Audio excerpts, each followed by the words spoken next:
Hello everyone, welcome to my YouTube channel Alex coaching classes. So बच्चों, आज के इस वीडियो में मैं आपके साथ डिस्कस करने वाला हूं मैथ का सैम्पल पेपर। ये क्लास 10th का बेसिक मैथ है जो सीबीएसई बोर्ड द्वारा जारी किया गया था। सैम्पल पेपर उसके 2 मार्क्स वाले क्वेश्चन आज डिस्कस करेंगे। इससे पहले के वीडियो में मैंने ऑब्जेक्टिव क्वेश्चन डिस्कस कर लिया था। इस वीडियो में पहले 2 मार्क्स का क्वेश्चन डिस्कस करेंगे, फिर 3 मार्क्स, और टाइम मिला तो फिर 5 मार्क्स भी। तो चलिए वीडियो को स्टार्ट करते हैं। वीडियो को अंत तक देखिएगा ताकि आपको सारे क्वेश्चन समझ में आए। अगर आप नए व्यूअर्स हैं तो चैनल को सब्सक्राइब और बेल आइकन को प्रेस कर दीजिएगा सो दैट कि आपको इस टाइप के वीडियो का नोटिफिकेशन मिलता रहे। पहला क्वेश्चन नंबर 21 है। कह रहा है for what value of k will the following pair of linear equation have infinitely many solution.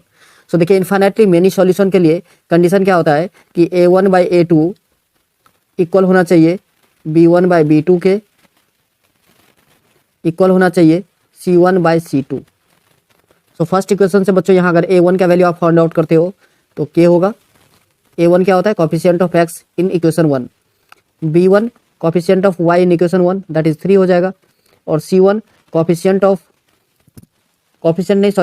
Term, तो माइनस k माइनस का 3, ये आपका कांस्टेंट टर्म है। a2 coefficient of x in equation 2 that is 12, b2 coefficient of y in equation 2 जो k दिया है आपको, और c2 की बात करें तो माइनस ऑफ k।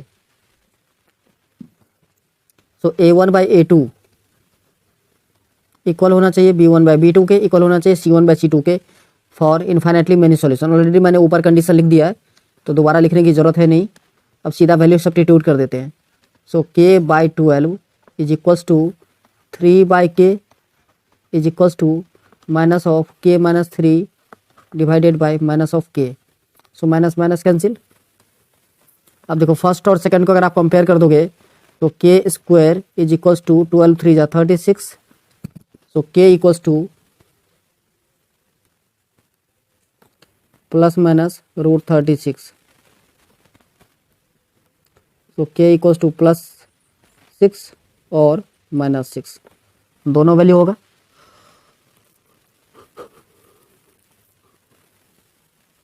बच्चों आ रहा है समझ में आपको?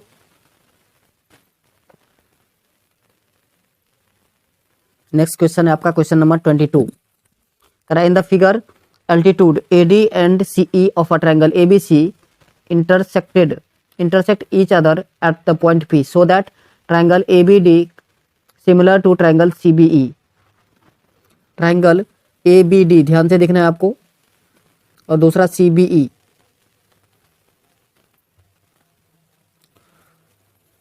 तो ट्रायंगल ABD में बच्चों ध्यान से देखोगे आप, ये जो एंगल है आपका वो 90 डिग्री है। ऑलरेडी बता दिया है कि ADC 90 डिग्री है, तो ये ADB ये भी 90 डिग्री होगा, ये वाला एंगल भी 90 डिग्री होगा, ये 90 है तो ये भी 90 होगा। क्लियर है बच्चों? तो लिखेंगे हम in triangle ABD and triangle CBE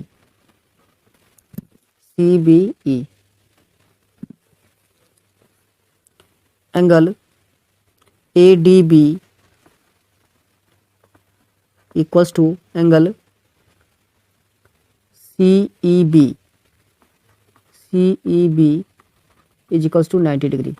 इतनी बात आ रही है समझ में? नेक्स्ट आप लिख सकते हो angle ABD is equals to angle CBE। आप कहोगे सर क्यों? तो आप ब्रैकेट में लिखना है कॉमन एंगल, इसका रीजन कॉमन एंगल, दोनों ट्रायंगल में ये एंगल क्या है बच्चों? कॉमन है। सो हम देयरफॉर लिख सकते हैं triangle ABD similar triangle CBE bye angle similarity. Next इसका सेकंड पार्ट है कि ट्रायंगल PDC और को हमें सिमिलर दिखाना है BEC के। सो बहुत आसान, आप लिखोगे कैसे? पहले वाले की तरह है, इन ट्रायंगल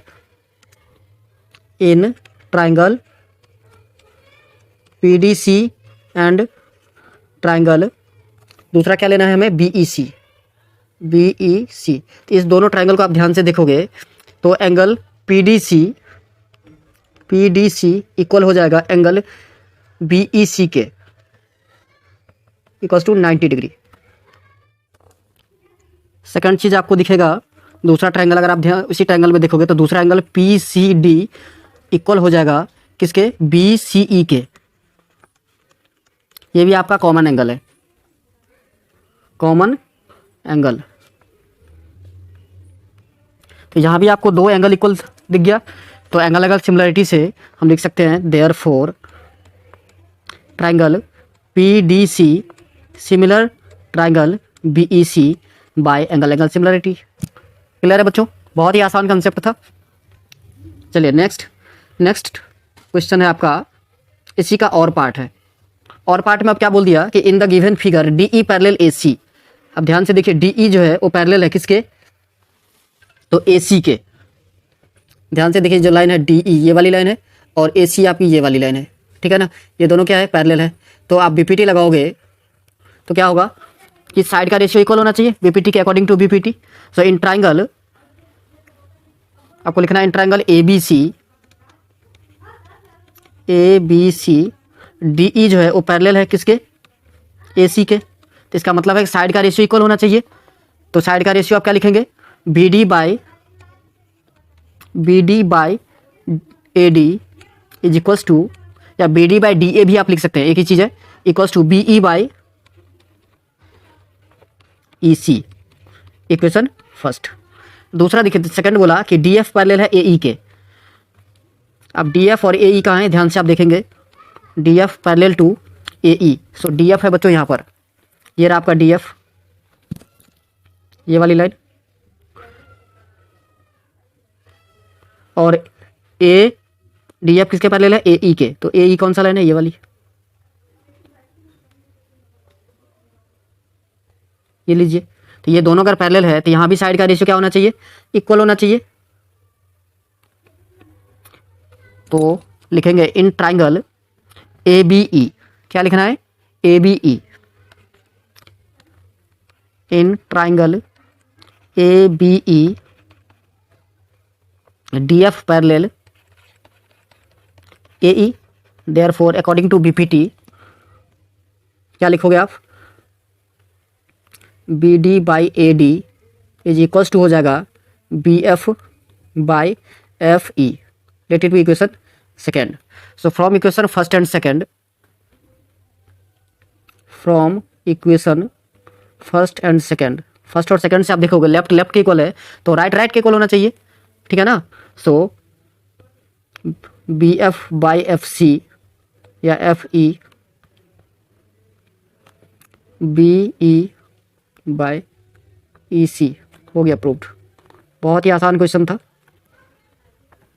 चलिए नेक्स्ट क्वेश्चन है हमारा क्वेश्चन नंबर 23।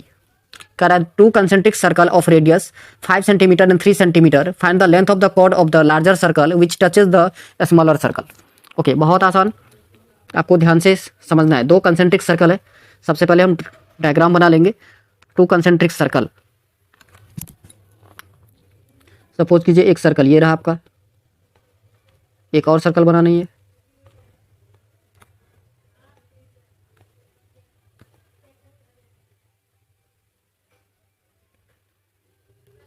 ये दो कंसेंट्रिक सर्कल हैं, ठीक है। अब बोला एक का कॉर्ड, लार्जर वाले जो है उसका कॉर्ड मतलब कुछ इस टाइप से, और स्मॉलर वाले का क्या होगा, डायमीटर। स्मॉलर वाले के लिए वो बनेगा टेंजेंट। अब सपोज कीजिए कि ये आपका सेंटर है, ठीक है। तो सेंटर जो होता है वो ऑलवेज, रेडियस जो है वो टेंजेंट पर क्या होता है, परपेंडिकुलर। तो यहाँ से अगर मैं लाइन खींचूँ तो ये परपेंडिकुलर होगा, ये परपेंडिकुलर हो गया। अब इसको ज्वाइन कर दीजिए एक लाइन से, तो ये राइट एंगल ट्रायंगल आपको दिख रहा होगा। ये देखिए, ये राइट एंगल ट्रायंगल आपको दिख रहा है, यहाँ पर 90 डिग्री एंगल बन रहा है। अब देखिए, जो स्मॉलर सर्कल था उसका रेडियस 3 था, तो ये 3 सेंटीमीटर हो गया।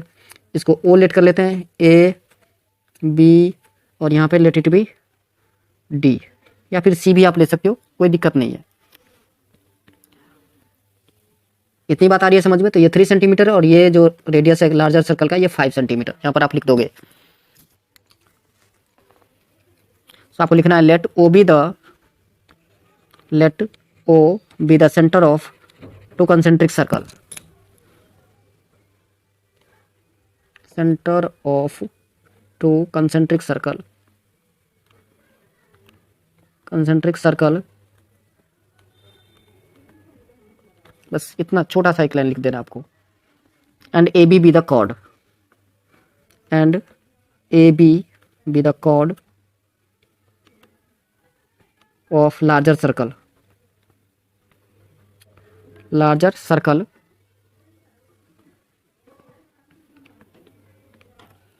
Touching the smaller circle at P. ऐसे आप लिख सकते हो, नहीं भी लिखना है तो कोई भी बात नहीं। तो देखिए अब ये क्या होता है कि हमारा जो, तो देखिए इसमें इस फिगर को आप ध्यान से देखोगे तो ये मैंने आपको बता दिया, ओडी जो है वो परपेंडिकुलर है ए बी पर और ए बी को बाइसेक्ट भी करता है। देयरफॉर क्या हो जाएगा, ए डी जो है वो डी बी के बराबर हो जाएगा, A D equals to D B. Now in triangle A O D, in right angle triangle A O D, in right angle triangle A O D में अगर आप ध्यान से देखेंगे तो हमारा जो ओ ए है वो क्या है, हाइपोटेन्यूज है। So O A square is equals to होगा A D square plus O D square, A D square plus O D square. अब यहाँ पर वैल्यू आपको दे दिया है ओ ए का वैल्यू कितना है 5। सो 5 का square is equals to A D नहीं पता है हमको और ओ डी पता है 3। सो ए डी का स्क्वायर प्लस 3 का स्क्वायर। अब 5 का स्क्वायर होता है बच्चों 25। So 25 is equals to A D square plus 3 का स्क्वायर 9। अब 25 से 9 को माइनस कर लो तो 25 minus 9 is equals to A D square. 25 minus 9 16। So 16 is equals to A D square. अब 16 को आप लिख सकते हो 4 का स्क्वायर। सो 4 का square is equals to A D square. Square से स्क्वायर कैंसिल कर सकते हो आप, तो ए डी कितना आया 4 सेंटीमीटर। अब हमें कॉर्ड ए बी निकालना था, तो A B is equals to 2 into 4। So 4 two जा 8 सेंटीमीटर। यही आपका आंसर हो गया। चलिए नेक्स्ट क्वेश्चन है, if cot theta equals to 7/8 evaluate 1 plus sine theta into 1 minus sine theta 1 plus cos theta into 1 minus cos theta. So 1 plus sine theta into 1 minus sine theta 1 plus cos theta by 1 minus cos theta. तो देखिए आपने कोई एक identity पता होगा कि a plus B into A minus B होता है, तो आइडेंटिटी होता है ए स्क्वायर माइनस का बी स्क्वायर। यही आइडेंटिटी हम अभी यूज़ करने वाले हैं। तो क्या लिखा है 1 प्लस साइन और 1 माइनस साइन, तो क्या होगा 1 का square minus sine square theta. समझ में आ रही है। सिमिलरली नीचे भी देखो आप 1 प्लस कॉस 1 माइनस कॉस है, तो हम लिखेंगे 1 का square minus cos square theta. अब 1 का स्क्वायर 1 ही होता है, सो 1 माइनस साइन स्क्वायर थीटा और नीचे 1 माइनस कॉस स्क्वायर थीटा। अब 1 माइनस साइन स्क्वायर थीटा होता है आपका फॉर्मूला कॉस स्क्वायर थीटा, ये भी आइडेंटिटी है बच्चों। और 1 माइनस कॉस स्क्वायर होता है साइन स्क्वायर थीटा। अब cos square by sine square, cos by sine जो है कॉट होता है, स्क्वायर होता है, इसका मतलब कॉट स्क्वायर थीटा हो जाएगा। अब देखिए कॉट थीटा का वैल्यू हमें दिया है कितना 7/8, तो 7/8 का स्क्वायर कर देंगे हम, तो 49/64। यही आपका आंसर है। आई होप आपको समझ में आया होगा बहुत ही अच्छी तरीके से। चलिए नेक्स्ट क्वेश्चन है हमारा, find the perimeter of a quadrant of a circle of radius 14 centimetre. Okay देखिए अब क्या करना है, हमें एक क्वाड्रेंट का पेरीमीटर निकालना है।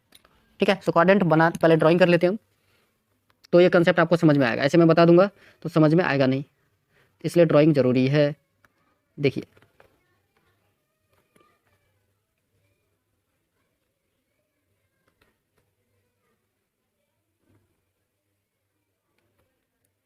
ओके सो बच्चों ये एक सर्कल है, इसको मैंने 4 इक्वल पार्ट में डिवाइड कर दिया, तो ये एक क्वाड्रेंट बन गया। राइट, अब हम क्या करें, एक सर्कल 4 क्वाड्रेंट बन गए। अब मुझे एक क्वाड्रेंट पूछा गया था ना, तो चलो हम एक क्वाड्रेंट रहने देंगे, बाकी को क्या करेंगे इरेज कर देंगे। सो देखिए इसको अगर मैं इरेज करूँ तो आप ध्यान से देखिए कि क्या बच रहा है। बच्चों ये एक क्वाड्रेंट बन गया, इसको आप कह सकते हो पिज्जा को अगर 4 पार्ट में डिवाइड कर दिए तो एक पार्ट है ना। ओके सो इसका हमें पेरीमीटर निकालना है। पेरीमीटर मतलब क्या होता है, लेंथ ऑफ इट्स बाउंड्री। तो इस बाउंड्री का जो लेंथ है बच्चों, इस बाउंड्री का ये वाला जो पार्ट आप देख रहे हो, इसको तो हम फाइंड आउट कर सकते हैं। कौन सा फॉर्मूला लगा करके, तो circumference of area, circumference of circle होता है 2πr तो 2πr डिवाइडेड बाय 4 कर देंगे, क्योंकि सर्कल को हमने 4 पार्ट में डिवाइड किया था। इसके अलावा और क्या बच रहा है बाउंड्री में, तो आप कहोगे सर ये भी बच रहा है एक, तो ये क्या है बच्चों, रेडियस है, तो प्लस आर। फिर ये भी बच रहा है, तो प्लस का आर। हुआ क्या, 2 1 जा 2, 2 2 जा 4, सो पाई आर बाई 2 प्लस 2r। समझ में आ रहा है। अब यहाँ पर आप वैल्यू क्या करोगे, सब्स्टिट्यूट कर दोगे। तो वैल्यू कितना था, पाई का वैल्यू होता है 22/7, सो 7 × 2 हो जाएगा बच्चों, इंटू रेडियस कितना था 14 प्लस 2 × 14। इतनी बात आ रही है समझ में। 7 2 जा 14, 14 कैंसिल आउट, सो 22 प्लस 14 2 जा 28, दोनों का प्लस कर दोगे तो 50 आएगा। यही है पेरीमीटर, 50 सेंटीमीटर हो गया आंसर। चलिए नेक्स्ट 25 का और पार्ट कह रहे find the diameter of the circle whose area is equal to the sum of the area of two circles of radius 24 centimetre and 7 centimetre. तो यहाँ देखिए, एक ऐसे सर्कल का मुझे क्या निकालना है, डायमीटर निकालना है, जिसका एरिया दो सर्कल के सम के बराबर है। तो आप लिख सकते हो शॉर्ट में, given that area radius of first circle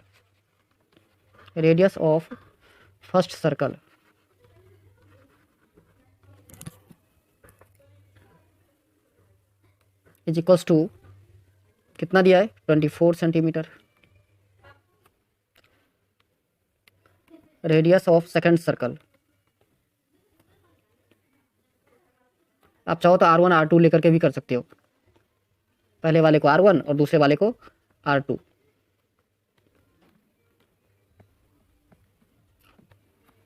now area of larger circle या एरिया ऑफ न्यू सर्कल भी आप कह सकते हो, larger circle is equals to pi R1 square plus pi R2 square. यही तो बोला था, दो के एरिया के बराबर है। तो पाई का वैल्यू एज इट इज रहने दीजिए, पाई कॉमन निकाल लो आप, तो R1 स्क्वायर प्लस का R2 स्क्वायर। अब एरिया जो है लार्जर सर्कल का निकालना है, तो इसका भी फॉर्मूला क्या हो जाएगा, पाई R स्क्वायर। सो पाई से पाई कैंसिल हो जाएगा बच्चों। चलिए next, R square is equals to R1 means 24 का square plus R2 square means 7 का square. R square is equals to 576 plus 7 का square 49। R square is equals to 625। तो ये किसका वैल्यू होता है बच्चों, 25 का स्क्वायर होता है। ये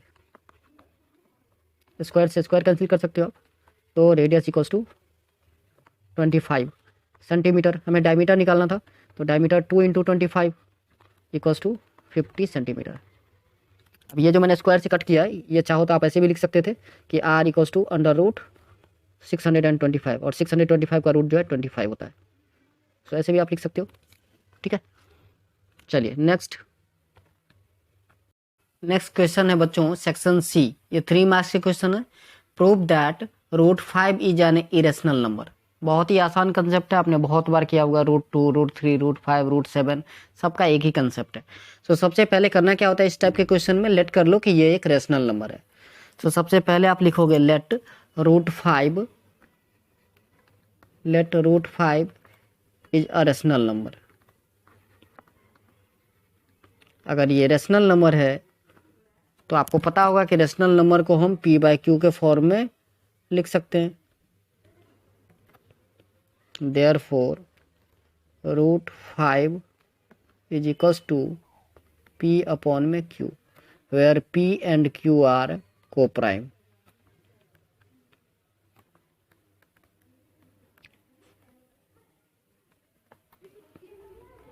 now squaring on both side, दोनों तरफ आपको क्या करना है, स्क्वायर कर देना है।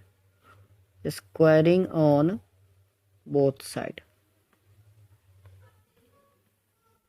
आप अगर दोनों साइड स्क्वायर करते हो तो √5 का square is equals to P² / Q²।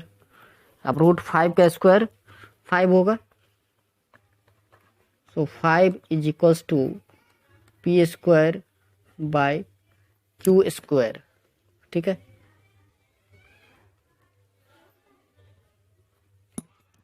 आप क्रॉस मल्टीप्लाई कर दीजिए तो 5Q² is equals to P²।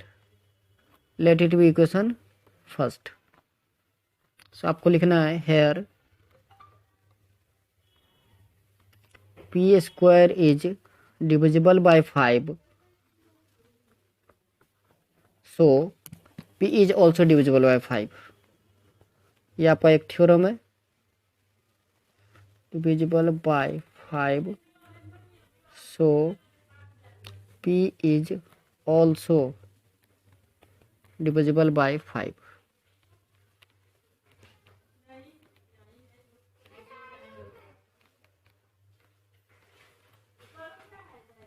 Now let P equals to 5R. Again squaring on both side. Again squaring on both sides. So P square is equals to 5 का square होगा 25 R square. अब ये P square का value हमें substitute करना है कहाँ, equation 1 में। So equation 1 become 5Q square is equals to 25 R square. So 5 1 जा 5, 5 5 जा 25। क्लियर बच्चों? सो हम लिख क्या सकते हैं, Q square equals to 5R square. So here Q square is divisible by 5.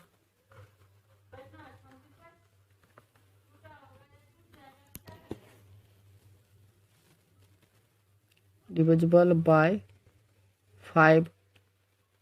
So Q is also divisible by 5. Also divisible by 5.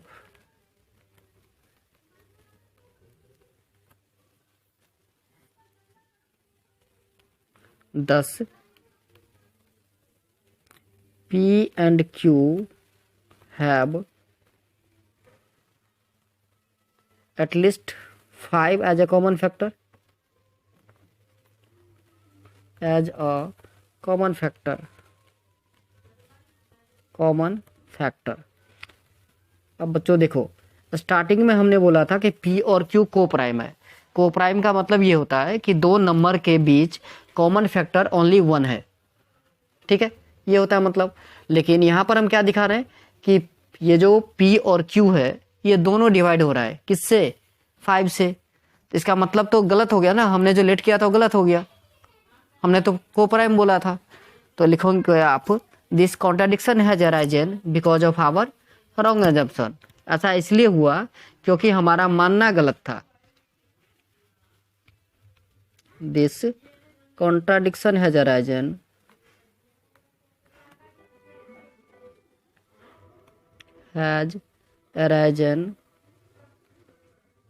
Because of, ये बच्चों ए है, थोड़ा सा डी की तरह लग रहा है, arisen because of our wrong assumption. थोड़ा सा लैंग्वेज है इसमें, तो आपको लिखना होगा आपको because of our wrong assumption,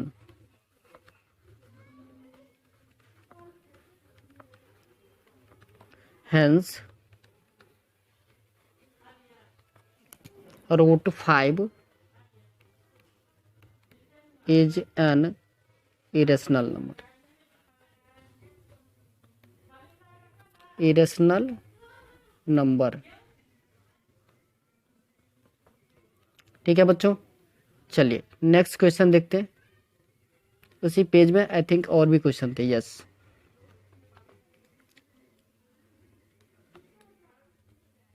next question है आपका, find the zeros of the quadratic polynomial 6x square minus 3 minus 7x and verify the relationship between the zeros and the coefficient. So देखिए, ये क्वाड्रेटिक पॉलिनोमियल सबसे पहले इसका standard form में लिखना है। तो ये होगा 6x स्क्वायर माइनस का 7x माइनस 3। अब आपको फैक्टराइज करना है, तो फर्स्ट और लास्ट को मल्टीप्लाई करोगे तो 6 3 जा कितना हो गया 18 एक्स स्क्वायर। अब 18 एक्स स्क्वायर को दो ऐसे टर्म में स्प्लिट करना है सो दैट कि उसको ऐड या सब्ट्रैक्ट करने के बाद कितना आ जाए 7x और मल्टीप्लाई करने के बाद कितना है 18 एक्स स्क्वायर। तो आप कहोगे सर 9x और 2x, 9 माइनस 2 कर देंगे तो 7 हो जाएगा, 9 को 2 से मल्टीप्लाई कर देंगे तो 18 हो जाएगा। क्लियर है? चलिए सो 6x square minus 9x plus 2x minus 3। अब कॉमन लेने की बारी आई तो इस दोनों में 3 कॉमन है, 3 और x। सो 3x हमने कॉमन निकाला, 3 2 जा 6 होता है बच्चों। सो 2x माइनस का 3। इस दोनों टर्म में आप देखोगे तो कुछ भी कॉमन नहीं है तो 1 कॉमन निकालिए, 2x माइनस का 3। सो 2x माइनस 3 और सेकंड 3x प्लस का 1। Now for zero of the polynomial, for zeros of the polynomial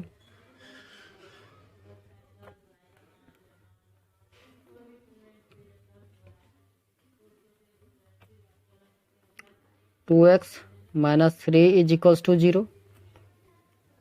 so 2x is equals to 3 और x इज इक्वल्स टू 3/2।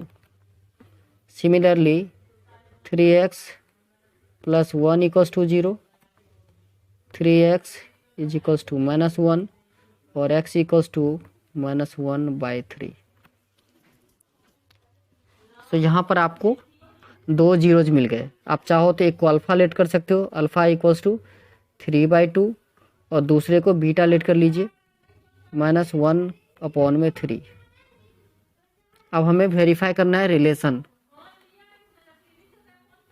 सो देखिए sum of zeros alpha plus beta, ये होता है formula होता है minus का b/a, minus b/a। सो alpha क्या था बच्चों हमारा 3/2। So 3/2 plus -1/3 is equals to minus b है हमारा माइनस का 7 बाई a कितना है 6। अब एलसीएम आप लेंगे तो 6 आएगा, 2 3 जा 6, सो 3 3 जा 9 प्लस माइनस माइनस 3 2 जा 6 2 equals to minus minus plus हो जाएगा 7/6। सो 9 माइनस 2 करेंगे तो 7, तो 7/6 इज इक्वल्स टू हो गया 7/6। प्रूफ हमने कर दिया। दूसरा अल्फ़ा इंटू बीटा, ये होता है c/a। So 3/2 into -1/3 is equals to -3/6। 3 1 जा 3 2 जा, यहाँ से 3 से 3 कैंसिल कीजिए तो -1/2 इज इक्वल्स टू माइनस का 1/2।